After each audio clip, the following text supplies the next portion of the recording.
Coming up on the Elite Sports Podcast, are the Chiefs in danger of losing their spot atop the AFC West after a loss to the Raiders? We're going to be talking to our good friend, Fox Sports' Tim Brando, about all things college football, the SEC, Mizzou's big win over LSU, and much more. And we'll go around the NFL and talk about all the big happenings right here coming up on the Elite. Noah, let's face it, if you go anywhere these days, you need a mask. That's right, Clint. If you go to the bank or the gym or even the store, you're going to be required to wear one for the foreseeable future. If you're going to be rocking a mask, why not do it in style while celebrating the Chiefs Super Bowl victory in the process? Absolutely. Visit our friends at Noble Apparel to check out all their selections of masks that come in all styles, from Frozen to Spider-Man, and of course our defending Super Bowl champion Kansas City Chiefs. Noble Apparel is KC born and bred, and their merchandise is by Chiefs fans for Chiefs fans. Visit NobleApparelKC.com or check them out on Facebook today at Noble Apparel 816. This is your Olympic hero and former WWE champion, Kurt Angle. And I just wanted to give a shout out to my guys, Clint and Noah. When it comes to covering sports, there is no one better. And believe me, that's true. It's damn true. Gentlemen, you are the top 1%. The elite. Best of the best. You are now listening to the Elite Sports Podcast, brought to you by Vermeil Wines and powered by GASN Sports, the pinnacle of hard-hitting sports talk, featuring weekly expert analysis and top-notch interviews. And now, please welcome your hosts, Noah Groniger and Clint Schweitzer. And it is the Elite Sports Podcast. Clint Schweitzer alongside Noah Groniger. It is great to be here, and as always, it is wonderful to be talking sports. It's great to be talking football, NFL, and college football. There's no better place than right here on the Elite, because we're going to be speaking with Fox Sports broadcaster Tim Brando, our good friend Tim Brando. And Noah, we can officially say that since we have now hung out at Chateau Brando down in Louisiana. We have made the trip down there this summer and got to hang out with Tim poolside, had a great conversation, just one of our favorites, and he's going to be joining us to talk about all things college football. You don't want to miss that in our second segment because, you know, Tim's a friend now. And I think that it's time, Noah, since we brought Tim some of his favorite Callaway golf balls, that we finally challenged him to a round next time we go down there. I think it's happening. That's going to be tough for me. I don't think I've ever played golf before, so I'm going to have to bone up here before we start making plans to get down there and play around with him, because I can't be out there shanking balls into lakes and just sand traps and into the woods and an alligator coming after me in the pond or the lake out there. I can't be having that, so I'm going to have to bone up for sure. Well, don't worry. We've got some time to get you better at golf. Would it basically be like that time in Full House when Uncle Jesse tries to play golf to impress some like important clients? That's always like the television sitcom cliche, is there's like an important golf game and someone doesn't know how to play and it always goes horribly awry. They embarrass themselves. Is that like what's on the horizon here for you? Yeah, it's either going to be that or AC Slater in the Palm Springs episode, where he says 4, and then he swings the golf club and loses grip of it, and it goes flying behind him.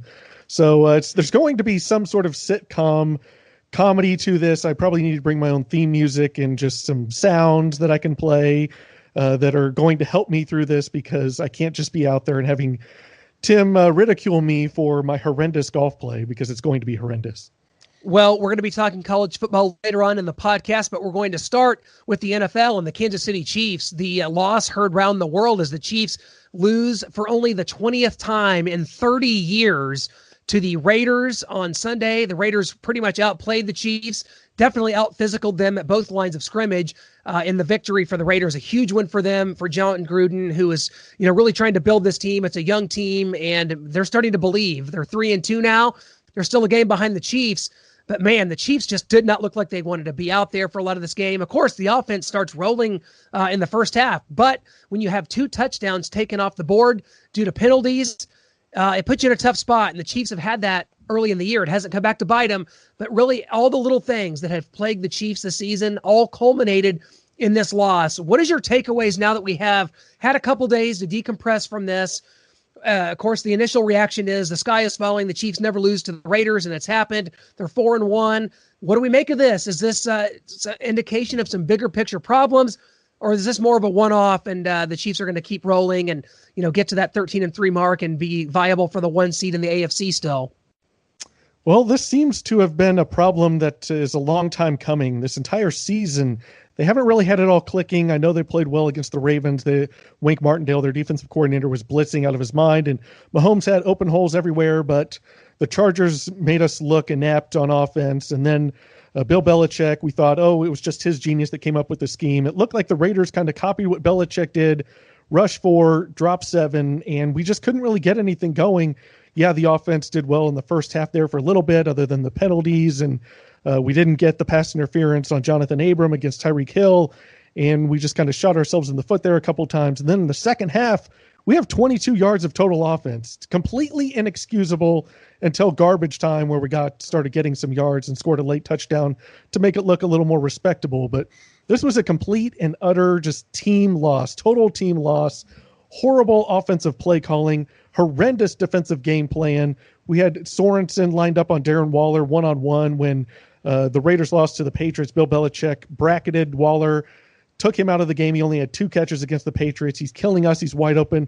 Charvarius Ward had a horrible game. Looked like he was pulled later on in the second half because he just kept giving touchdown after touchdown up to Ruggs, a deep play, and to Waller. Looks like he just gave him a free release for an easy touchdown for the Raiders in the red zone there. So Mahomes looked lost. He was skipping balls. The offensive line was bad, so that was part of his problem in trying to complete a pass. He was running for his life back there. We hear that a lot. It was the line, but just Mahomes was off. The receivers, the offensive line, the defense, the coaches, a total team loss all around. Guys, we have so much still to come here on the Elite Sports Podcast, but we want to take this time to tell you about our new sponsor, 500 Level. 500 Level is the ultimate sports apparel and fan gear store, and they feature ultra-comfortable custom t-shirts for NFL, NBA, MLB, NHL, and even WWE. I just got a Macho Man Randy Savage shirt from 500 Level that has been a conversation starter everywhere I go. 500 Level was created because they decided it was time to create an apparel company that put the fans right in the mix, instead of having to outfit themselves with the same old gear from major corporations. 500level.com works with exceptionally talented artists, designers, and diehard sports fans to create unique t-shirt designs for fans to wear with pride.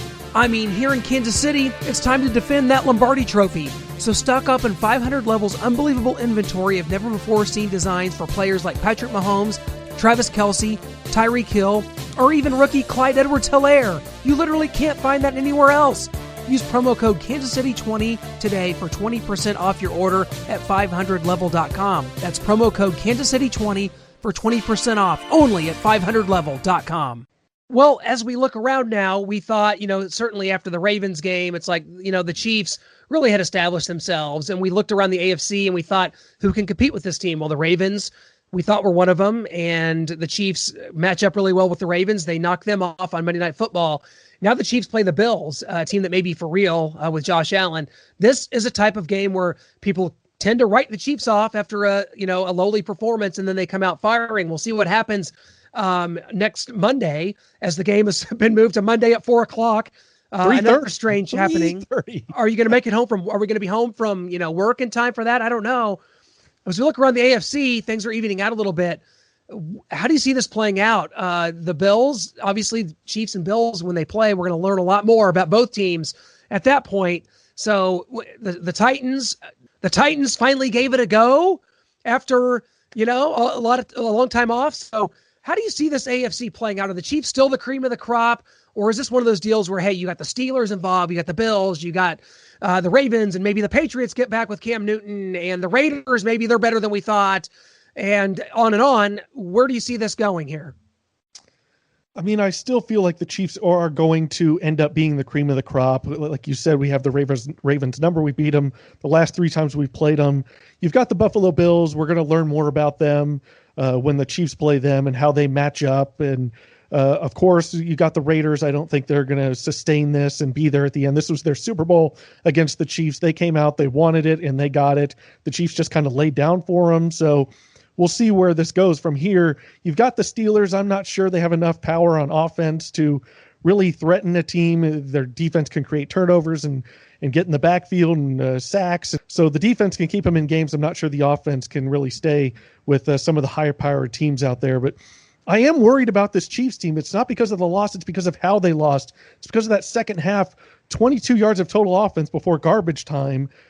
That is scary to think that this offense can even do that any offense in the NFL can do that. The Jets put up more than that. What happened with the Chiefs against the Raiders is mind-boggling. Sammy Watkins went out with a hamstring.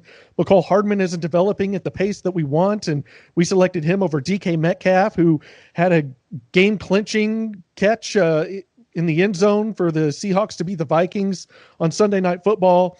And just this offense, we don't have all the weapons that people think we do.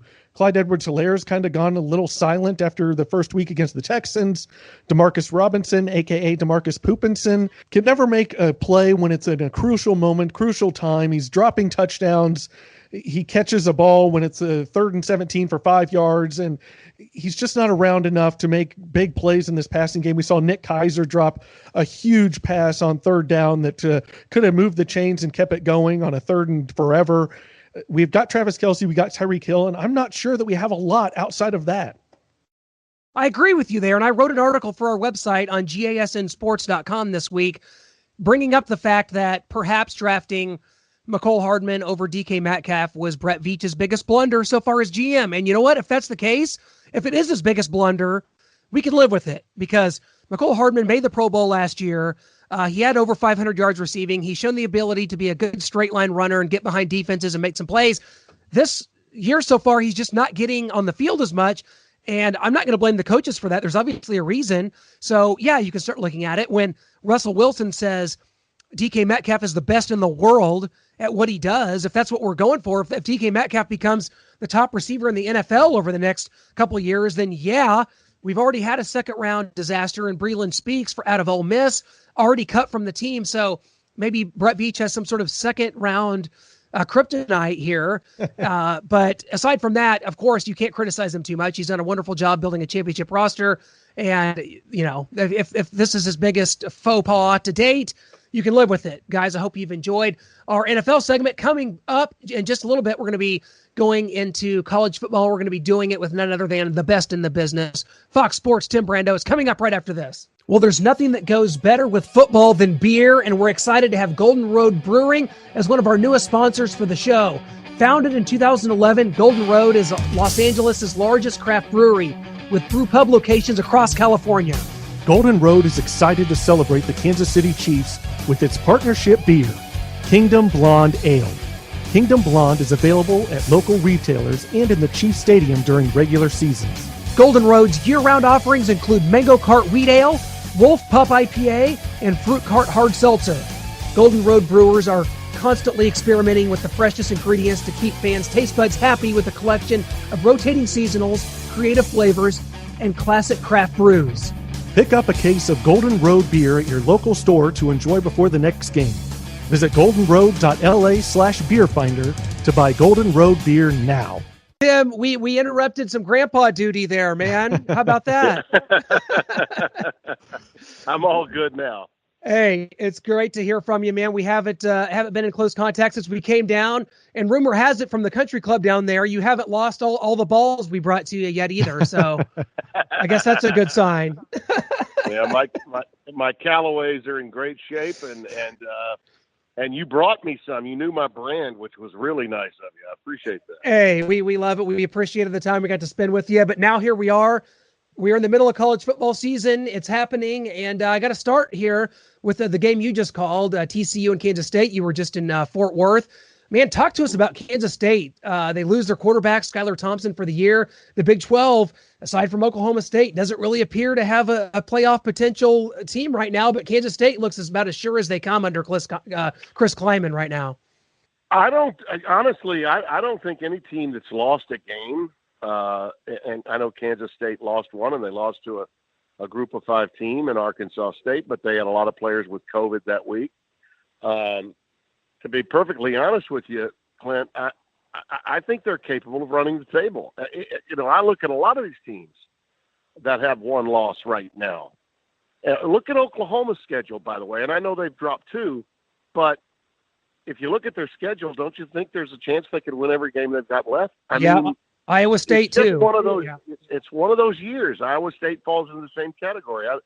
The Iowa State-Oklahoma State game, which is on the 24th, I'm still waiting to find out if that's going to be my game. It could be. I might be in the Big Ten, or I might be at that game. I just don't know right now. May find out later today, or certainly by tomorrow.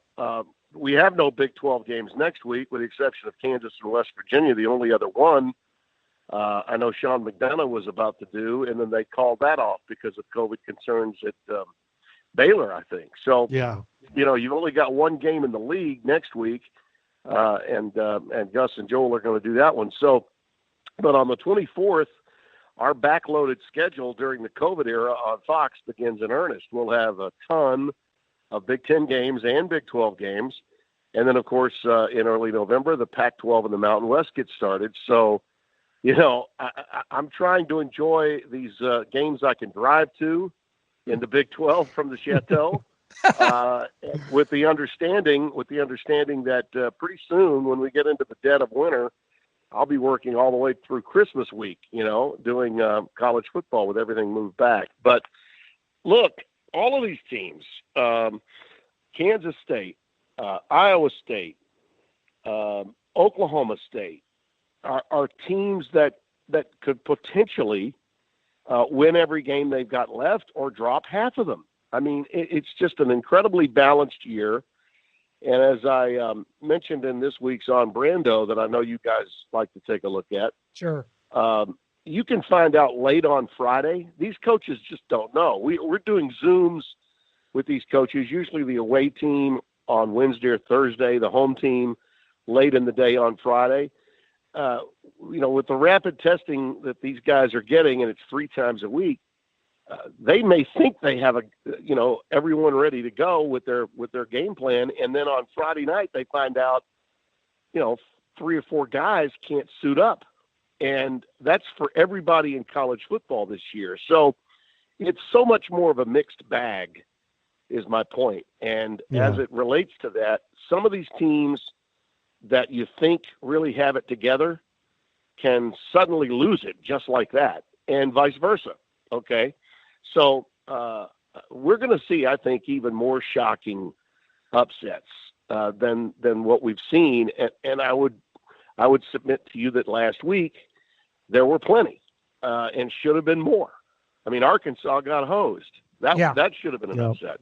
So there's so much more out there that can happen that will astound people because of the nature of the COVID era that we're trying to play in.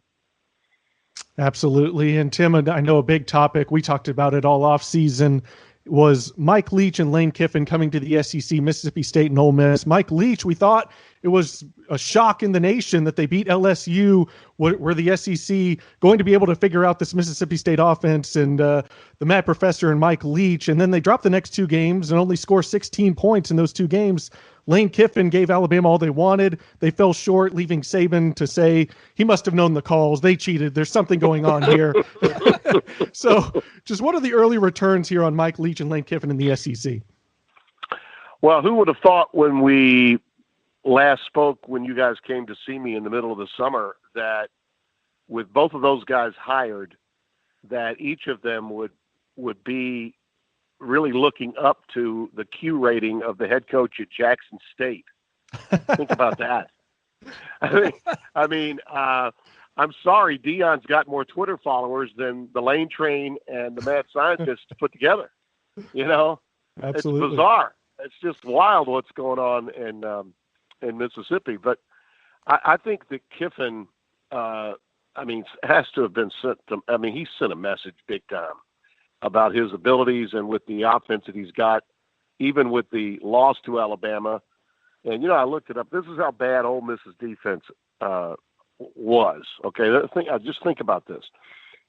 Just like in a baseball game, a pitcher gets the maximum or the minimum of 27 if he pitches a perfect game. If he pitches a no-no and a perfect game, that means he faced the minimum.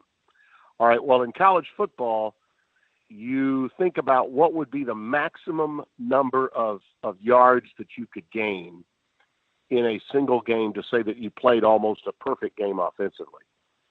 Going back to where Alabama received the ball, either on kickoffs, I don't think there were any. If there was a punt, there might have been one. If you go back and look at it, Alabama did turn it over once at the 1-yard line. Mm-hmm. And I think there was a couple of other occasions where they gave the ball up. But anyway, of the total yards they could have gained based on where they got the ball, okay, Alabama left 41 yards that they could have gained that they didn't in the game. They gained every other yard that they could possibly gain from the time they had the ball, but 41 yards. Wow. Now, we say that, and they could have lost the game. Yeah. I mean, an onside kick, and if Ole Miss gets it, the Lane Train's going in with a chance to win the game. So that's how bad Alabama's defense was to go, but they weren't anywhere nearly as bad as Ole Miss's, defense. So, I mean, it's just that's an amazing stat to me. But the reality is Ole Miss will be able to recruit to this offense big time. And defensively, if you're a junior college kid going to any one of those incredible number of junior colleges that they have in Mississippi, and every town's got one, trust me, you're going to start on defense if you go to Ole Miss, Yeah. immediately. So they're going to get well pretty soon, I think, and be very competitive with the offense being what it is. Leach is, as he was at Washington State, to some extent at Texas Tech, a little bit of a mixed bag. Barry Odom came over from Missouri and did out what Bo Pelini should have done and didn't do. He probably looked at the tape of the Washington State series and understood, what Jimmy Lake, the defensive coordinator, did to stop the air raid, and they did. They absolutely stopped it and turned it around. To go along with what Arkansas was able to pull off, and then follow that up with Arkansas's defense that Barry designed, followed by an excellent defensive head coach in Mark Stoops. I'm not surprised that this happened, but trust me when I tell you, there will be teams that Mississippi State, hangs 50 or more on still on their schedule. So they're going to win their fair share of games. It's good for the SEC that they've got them, but what you're seeing in the SEC as a result of the influx of guys like Leach and Kiffin are teams that historically we thought of defense first, LSU and especially Alabama. But LSU, that secondary from Missouri, and Drinkwich, by the way, unbelievable job what that guy did at Missouri. For him to have made that team as competitive as he has, Al deserves a lot of credit. All right, but that LSU secondary looked like what Hank Stram called in Super Bowl III when he was Super Bowl IV when he was mic'd up. Hey, look at Kasulki out there. It's like he's running around grabbing air. Look, they look like a Chinese fire drill out there. I mean, that's what LSU's second. They couldn't get lined up. They didn't know where to go. So LSU's defense that was once highly thought of, very highly thought of, is now a skeleton of its former self. Alabama's, was there any better defense in the modern era of college football than Alabama's? And look how bad they look. Other than Georgia, who in the SEC can say, yeah, man, our defense is stout? Nobody.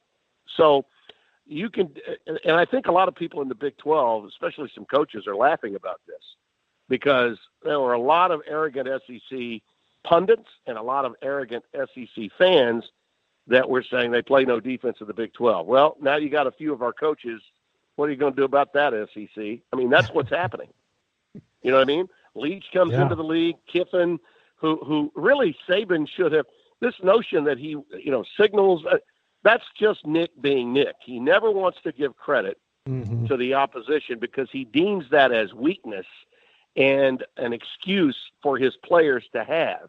And he manipulates the media, for his players' sake. So if he doesn't say the opponents were if he doesn't say they were cheating, in his mind, he can't go after his players. He wants to be able to go after his players and motivate them. So if he lays it all at the foot of them, the blame at their feet, and doesn't give credit to the opposition, then he feels like he's got a mental edge. I mean, that's what that's all about. And Kiffin knows that, and that's why he called him out the way he did today. I thought it was pretty funny. I really did. Well, Tim, one thing I'm noticing across the country when I see these games is such a disparity in attendance. I look at Texas A&M, and it looked like Woodstock 1969, and I look at Missouri LSU, and it looked like it's 10 feet between the next human being. In the stadiums you've been in and what you've seen, there's just so much disparity around there. What have you seen in these crowds when you've been on the road or watched these games? It just seems like a huge disparity, which probably speaks to local municipalities and local government. I mean, I guess that's kind of what dictates this. Yeah. Dan Mullen wants 90,000 for the LSU game on Saturday. College Station seats over 100,000. So they've got 25% capacity. And look, the 12th man is the 12th man, whether they're 70,000 short or not, but they make noise there. That's a vociferous group. The same would be true at the Texas OU game in Dallas. Now, they definitely had to adhere at the Cotton Bowl to the health standards in that county. There's no doubt about that. But what was really funny was watching how those people in the lower deck that were spaced out as the game went into overtime started shifting from one to the other side of the field to make noise. I mean, this is a rivalry game. Human beings are going to do what human beings at football games do, and that is follow their team and yell and scream at the opposing team. I mean, this isn't just a game. This is a religion. We got to get down there. So you're going to hear more from them. I had the Texas Tech wild one in Lubbock that went to overtime that somehow Sam Ehlinger was able to pull off. And you know how much Texas Tech hates Texas. I mean, that crowd was into it. Pretty amazing that the Red Raiders found a way to lose that game, but they did. At Kansas, on the very day that Kansas State was losing to Arkansas State with, I want to say, about 20,000 people at Snyder Family Stadium, the University of Kansas University decided not to have anybody at the game. Yeah, Coastal Carolina game. That's right. Yeah, we're walking down for the Coastal Carolina game, Spencer and I, and I'm thinking, why don't they allow these kids to come to the game? I mean, even when there wasn't an international pandemic, there was social distancing at Memorial Stadium in Lawrence. Sure. I mean, really. And we're walking down from the Oriad, which sits on top of a hill, going straight down. That's the hotel on the campus at KU. And we're passing by fraternity houses and sorority houses that are packed full of kids.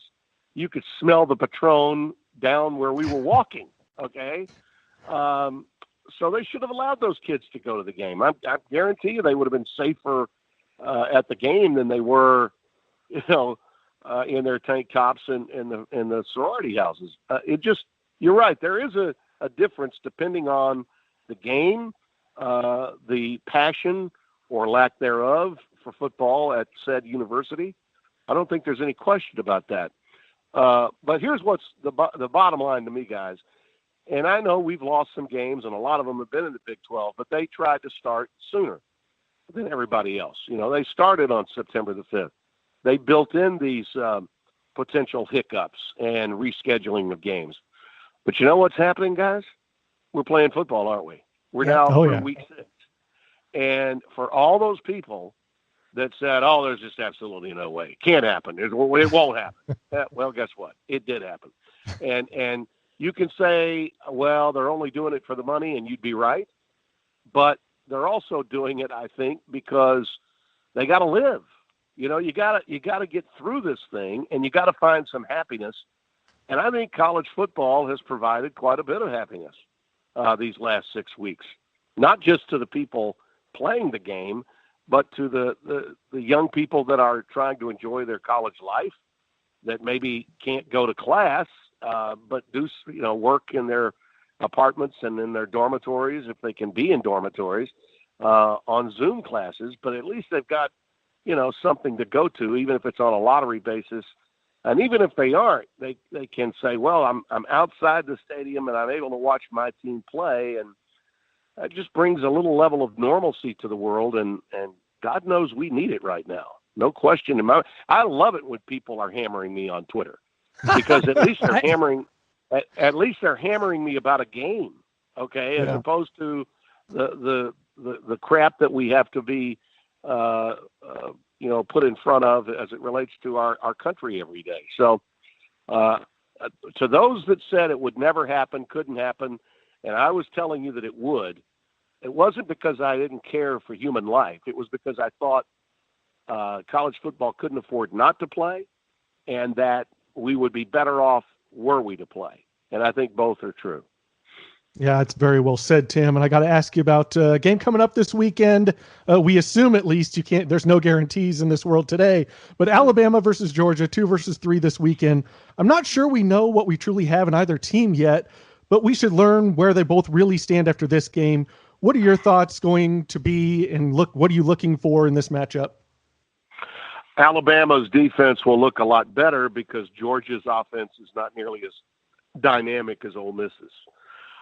Bennett has proven himself to be a really good manager of his team, which might actually be for this Georgia team what they need, given the fact that their defense is so dominant. Georgia's defense is better than Alabama's. It's not often we ever say that, but it is. However, I think Alabama coming off this performance, and by the way, that's what a lot of this back and forth with Saban and Kiffin, that's what a lot of this is about. Nick and his defensive coordinator are taking a lot of heat, and you can imagine what practices are going to be like before this game being played in Tuscaloosa. I do think that Georgia is the better team right now. And I don't think that it's going to be the one and only time they play. I think there's a very good chance that they'll play again for the SEC championship. So, if you happen to lose the game, it doesn't mean it's over. Florida certainly helped Georgia by losing the game to A&M. Mm-hmm. And because, as we said about the COVID era we're in, I think that Alabama could lose twice. I mean, I really do. Even if they were to beat Georgia, I still think the chance is there for Alabama. If any one of these teams loses 2 or 3 critical guys on either side of the ball, I mean, it makes a world of difference. I'm not ready to tell you who will win this week, but I am ready to tell you that both Georgia and Alabama, regardless of who wins, will lose eventually. And in fact, I'll just tell you this. I think that the champion of the Southeastern Conference and the champion of the Big 12 Conference, the champion of the Big 10 Conference, those 3, okay, not all 5, but those 3 are going to have champions with 2 losses. Wow. So Georgia and Alabama, something's got to give. That'll give one of them a loss. But I just don't think, by example, I think Florida matches up better against Georgia than Alabama does. All right. I would give Florida a better chance to beat Georgia than Alabama a chance to beat Georgia. Okay. And Florida's already dropped the game to A&M. And by the way, what's going to happen with A&M? You're saying, well, they could be capturing lightning in a bottle right now. Yeah, I know they got boat raced in Tuscaloosa, and that's happened many times before to them. But Kellen Mond might be a different guy. That might have been exactly the game he needed to begin to take off. And I don't believe that LSU's problems on defense are going to remain this bad for the entire season. Speaking of critical games, what if Florida were to drop a game to LSU after losing the way they did last week? Talk about the wheels coming off, and they could. I mean, that could happen. So it's crazy go nuts time in the SEC. Really is. Well, it sure is, and I think that's what's kind of made it fun. And circling back, you mentioned briefly Missouri's win over LSU, and we got to bring that up. Here in Missouri, as we are. Bo Pelini's defense obviously a struggle. There's no question about that. He comes in here, and LSU's missing players all over the field. They lost 17 starters from last year's team. We know what happened to LSU, but for Missouri and for the 4 new coaches in the SEC, through 3 weeks, they all have a signature win. They're selling hope to their fan base. That's really important, isn't it? Especially at a place like Missouri that's had to start over and really it started at the bottom of the barrel. This was a big one for Missouri, wasn't it? Oh, my God. I mean, if I were voting for – I mean, it's way too early, but if we were voting for SEC Coach of the Year, I think we're going Arkansas and Missouri, aren't we? Right we now? might. Lane Kiffin, maybe. I don't know. I mean, right now, I thought Arkansas was. I mean, I looked at the schedule when it came out for them, and I was like, I mean, that's 0-10. I mean, that's what I thought. I mean, I literally thought that, and Missouri not much better actually.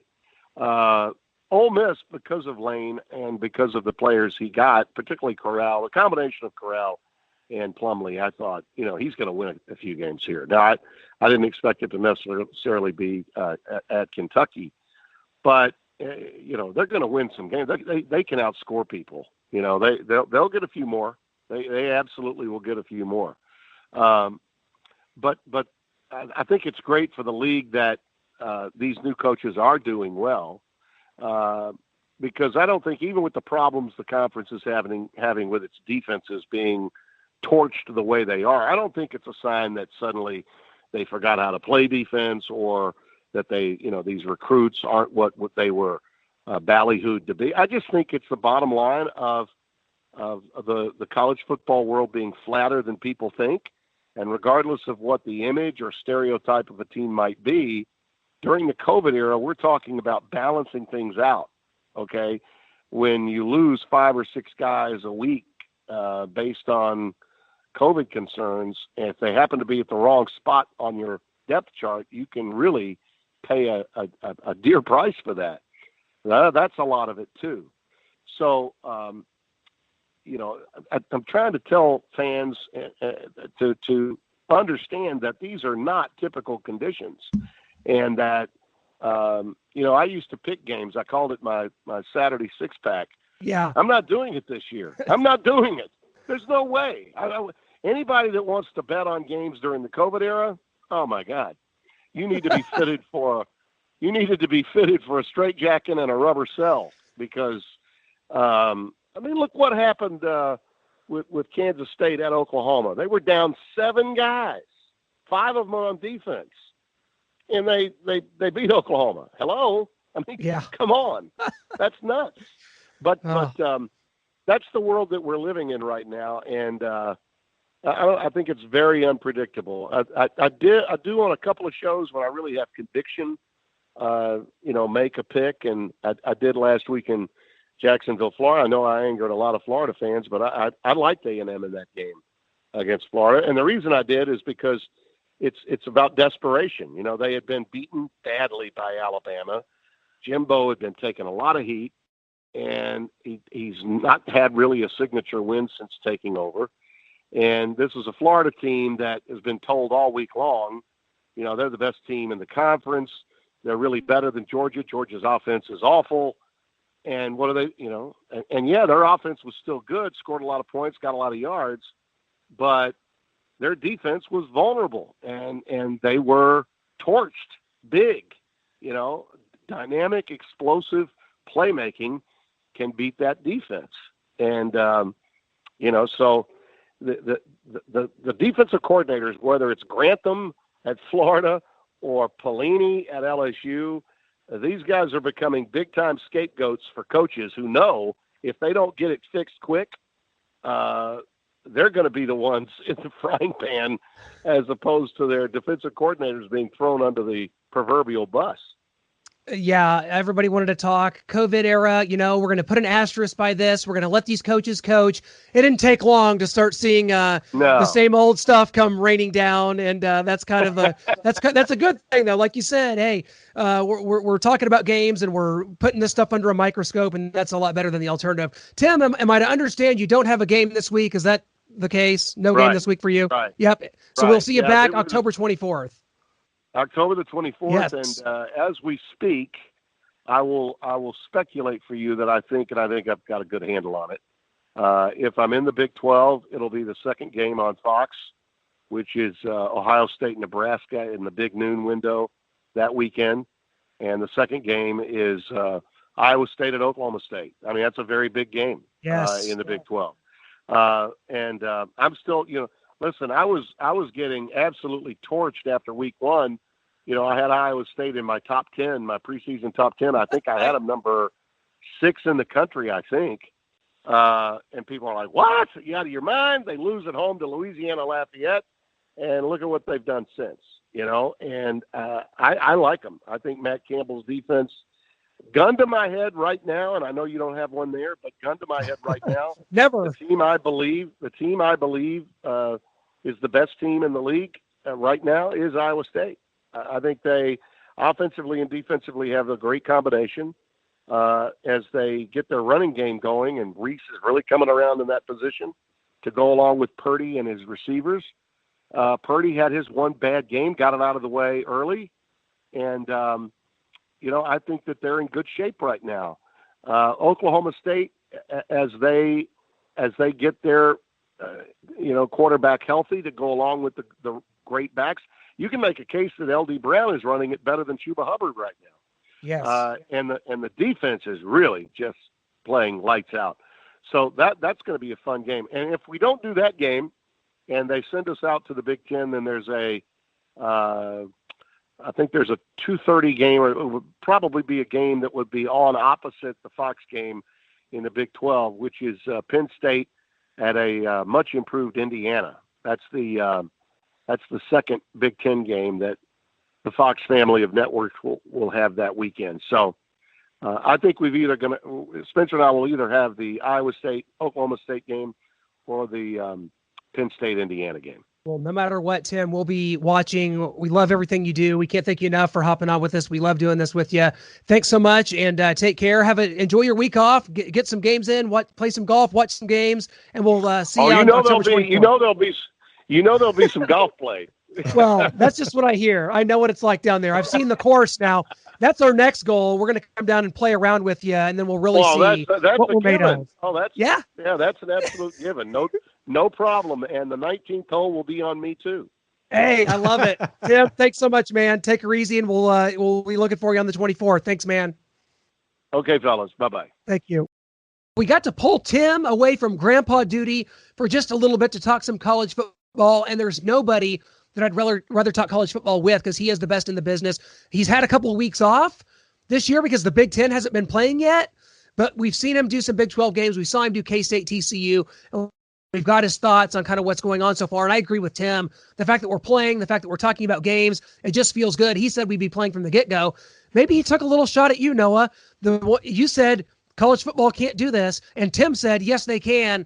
And maybe he was recalling some of our conversations earlier in the summer and put one over on you. You think that's what happened? Maybe we really do need to play him in golf now and get a rivalry going. Yeah, I think we do. I think we might have a small rivalry going. I wish he would have called me out by name. He didn't. he played it cool there, kept the cards close to his vest. But yeah, I think he was calling me out because I didn't think it could happen. I thought these college kids, there's going to be way too many positive tests. They're going to be out going to frat parties and clubs and bars, and they're just not going to take this thing seriously. But it seems like at least the football programs have, and the coaches and the higher ups have drilled into these kids how important this is, how serious this is, how they need to get this football season underway. And we have seen some positive tests, but not as many as I thought. We've been able to control it. We've had a few postponements, but not nearly as many as I thought. So Tim was right. I was wrong. I'll take my lump of coal in my medicine here. Hey, no problem there. And we're just glad it's happening. And the Big Ten will join us next week, and we'll see what game Tim Brando has. He talked about maybe doing Penn State, Indiana, or Oklahoma State, Iowa State. Either way, Tim Brando and Spencer Tillman, one of the best teams. I'll tell you this, and I never want to bring this up to Tim, at least publicly. We text back and forth a lot, but after watching last week, I guess it was Gus Johnson that did the Red River rivalry, Texas, Oklahoma. I am becoming less and less of a Gus Johnson guy in football. There's something about his style that does not equate to football as much. It's a little too abrupt. It's a little too intense. Moment to moment, it works in basketball. Man, in football, I'm just not the biggest Gus Johnson guy. Is that weird? I'm not. I do love Joel Klatt, his partner, but as far as Gus Johnson, in basketball, he's great. It's up and down action. He can have that just loud voice and excited voice from moment to moment at any given time. But in football, like just from play to play, from 3-yard run to 3-yard run, it's just not good enough for me to be on the number one team calling a big college football game. It doesn't translate to me. I'm with you there 100%. Well, that's all well and good because we've got some big ones coming up. We previewed a little bit of Alabama and Georgia. You know, Tim likes Georgia. I got to be honest, I still like Alabama in this game, and I've seen it firsthand. We saw in the very first game what Alabama has offensively. Of course, we saw what they did. I mean, the stat that Tim gave about that Alabama only left 41 yards on the field is one of the craziest things I've ever heard. I've never thought about an offense in those terms before. No. But when you have their two receivers in Smith and Waddle, Matt Jones coming in there is absolutely just what the Crimson Tide needed coming off of having a guy like Tua Tagovailoa for a couple years. I think this is perfect. He's a business-like guy, more than the game manager. He's able to push the ball downfield and use those weapons. I think we're a little too uncertain about Georgia yet. We saw the first half struggle against Arkansas in the first game.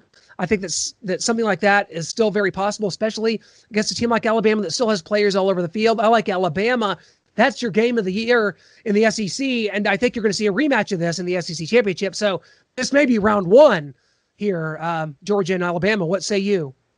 Yeah, I'm with you. I like Alabama. I don't think that Stetson Bennett is ready to face this Alabama defense. I know they gave up a ton against Lane Kiffin. Lane was with Alabama as their offensive coordinator, with Nick Saban. He knows that program inside and out, what Saban likes to do. He knows how to attack it. He's got a genius offensive mind. I don't think that Georgia is going to be able to keep pace with what Mac Jones, Najee Harris, the running back, Devontae Smith, and Jalen Waddle are going to be able to produce against, yes, a great Georgia defense, but I don't think even that great Georgia defense is going to be able to keep up with these weapons. These are NFL guys out at the wideouts playing on Saturdays. Devontae Smith, Jalen Waddle, I feel like are better than Jerry Jeudy and Henry Ruggs were. So I think Georgia's going to just have too much on their plate. Stetson Bennett's going to be just too overwhelmed. He's a real small quarterback out there. I think Alabama's going to be too big. They're going to be in his face. They're going to have their hands up. I don't think he's going to be able to find passing lanes very easily. I think it's going to be a tough day for Georgia. Well, we talked to Tim about the team we cover here on a daily basis in Missouri. The Eli Drinkwitz era has begun, and wow, what a win. I know the game was supposed to be played in Baton Rouge. I know LSU's lost 17 starters off their team from a year ago, the defending national champions. They still have talent all over the field. Terrence Marshall Jr. might be the best receiver in the country, and it's still LSU. You still have the gold helmets and the gold pants. They're walking in your stadium, and Missouri had shown really no signs in the first two games that they were going to be able to stay with a team like this, especially with a receiving core decimated by COVID, a defensive line decimated by COVID as well, and other injuries. So Missouri emerges victorious. I think that what's important about a COVID year with a team like Missouri and even Arkansas, and I'd even throw Ole Miss and Mississippi State, all four new coaches, let's say, where we were not going to judge them too harshly. We were going to look at this and say, okay, COVID year, you're brand new coaches. You didn't have really the time and the wherewithal to be able to install your systems properly. You didn't have the workouts. You didn't have the in-person time to get this done. But when you're able to get a win like this to sell your fan base hope, and believe me, if you could bottle up hope and sell it, it'd be worth its weight in gold. Eli Drinkwitz was able to do that finally for Missouri when, hey, Arkansas's had it. They knocked off a ranked team in Mississippi State who's proven to not be very good in the last two games. But, hey, they were a ranked team. They had just beaten LSU. Arkansas got it. Ole Miss got it. You know why? Because they beat Kentucky in a big game in overtime. Mississippi State got it week one when they beat LSU and put up 600 yards. And now Eli Drinkwitz gets it. How big is this for that Missouri program as they tried to build something? I think that I see Missouri as a team that in a couple of years could be maybe a Tennessee that's a ranked team that has a good offense, that they have a quarterback in Connor Bazelak who just he completed 83% of his passes, threw for 400 yards against LSU. I think Missouri might be a team that in a couple of years could be up there as an 8-9, maybe even crazy enough 10-win team that starts challenging for things. What do you see out of this? Or is this more of an indictment of Bo Pelini and LSU, and they've had too many opt-outs, and they didn't care coming to Columbia when they should have been at home in Baton Rouge, and there's a hurricane? I mean, what did you make of all this? I think it's both. I think it's a huge win for the Missouri program and Eli Drinkwitz in his first year, and Connor Bazelak coming in against the LSU defense. Even if they're not good, you just have to go into that game almost worried, like, okay, this is the defending national champions. They still have Derek Stingley Jr. out there. I know they haven't played well, but I mean, this is LSU coming in here. And you've got to go out there and almost through the game start gaining confidence. And then you saw, just as the game went on, they're just like, wait a second, they're horrendous on defense. We can do this. We can make plays. Like, they're not the big bad LSU national champions that we once knew and loved as late or early as last season. So, but this is an indictment on LSU, on Bo Pelini, and that is just horrendous defense. I don't know if it's just too complicated. It's too multiple. They have too many things going through their heads. He has just a vast amounts of just plays in that defensive playbook that the kids just can't keep straight. And he might need to simplify it. Just go cover 2, cover 3, just base defenses, just so that the kids can get lined up and know where they're supposed to be and who they're supposed to be covering. Because that was a huge problem against Missouri. It's been a huge problem all year long for LSU. So it's an indictment on them. But like I said, this is huge for Mizzou because this is going to help recruiting. You tell kids, hey, we beat the defending national champions in LSU. These kids in high school aren't going to go back, and when they're being recruited in the future and right now, they're not going to go into the details and look at, oh, Bo Pelini, and they're missing these guys, and oh, they're not good on defense. They're ranked here. They're not knowing they weren't in place. There was wide open guys. They're not going to look at all that. They're going to just know that Mizzou's coming to them, and they have proof to show them we beat the defending national champions. They still have really good players all around, and we beat them. It was in Columbia. The game got moved, but we did it. We beat LSU, a ranked team. In our third game, we took down the defending national champions. Well, I'd like to think that we would learn more about Missouri this week as they were set to play host to Vanderbilt as an 18.5-point favorite. Unfortunately, we're not going to get that. The game has moved. Too many positive cases in the Vanderbilt program, so that game's moved to December 12th. So now Missouri will focus on going to Florida, going to the Swamp in a couple weeks. And like Tim said, they could be reeling just after a loss to Texas A&M. LSU is going to come in there desperate. There's that word again. Desperate teams do desperate things, and in college football, desperate coaches and desperate programs that are blue bloods win games. We'll see what LSU is able to do, and we'll learn a lot more after this week. Guys, thank you so much for tuning in here on the Elite Sports Podcast. Hit that subscribe button on Google Play, Apple Podcasts, Stitcher, or Spotify. Any way you choose to take in the show, we always appreciate a follow, a subscription. If you want to leave a star rating, and we always need that. It's always really huge for us. Go to our website, gasnsports.com. That's where you can get all our articles, all of our info, interviews, podcasts, videos. It's all available on the website, gasnsports.com. We will be back next week on another edition of The Elite.